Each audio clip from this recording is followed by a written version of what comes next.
প্রথমে কড়াই গরম করে কড়াইতে বেশ কিছুটা পরিমাণ সর্ষের তেল ভালো করে গরম করে নেব।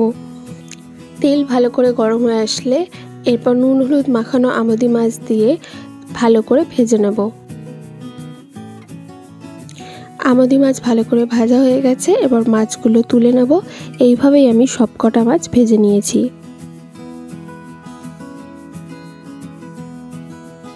এরপর ওই তেলের মধ্যে 1 চামচ কালো জিরে দিয়ে ভালো করে ভেজে নেব। কালো জিরে দিয়ে ভাজা হয়ে গেলে এরপর দিয়ে দেবো একটা বড় সাইজের কুচনো পেঁয়াজ।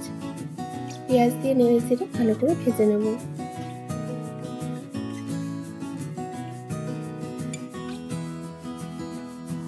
পেঁয়াজ দিয়ে হালকা ভাজা হয়ে আসবে, এরপর এখানে 4 থেকে 5টা কাঁচা লঙ্কা দিয়ে আমি আবারও নেড়ে চেড়ে ভালো করে ভেজে নেব।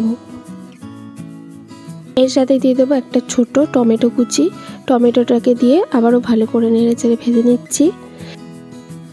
এর সাথে দিয়ে দেবো লম্বা করে কেটে রাখা আলু। আমি এখানে জ্যোতি আলুর ব্যবহার করেছি, আপনারা চাইলে চন্দ্রমুখী দিয়েও এটা করতে পারেন। এরপর ঢেকে লো টু মিডিয়াম ফ্লেমে ভালো করে কষিয়ে নেব। কিছুক্ষণ পর ঢাকনা খুলে এরপর দিয়ে দেবো স্বাদ মতো নুন, 1 চামচ জিরে গুঁড়ো, 1 চামচ ধনে গুঁড়ো, পরিমাণ মতো হলুদ গুঁড়ো, খুব সামান্য জল দিয়ে ভালো করে কষিয়ে নেব।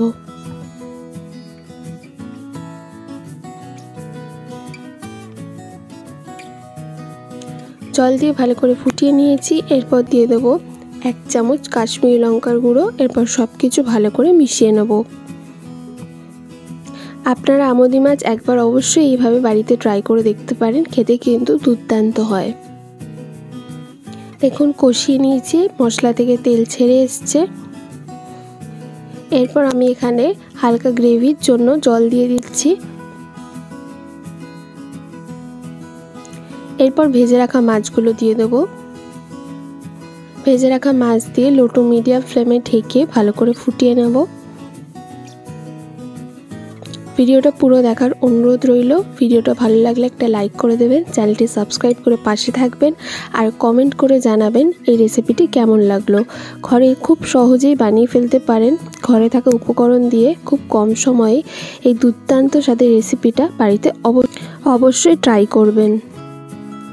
আজকে এই পর্যন্ত, দেখা হচ্ছে নেক্সট ভিডিওতে। সুস্থ থাকবেন, ভালো থাকবেন।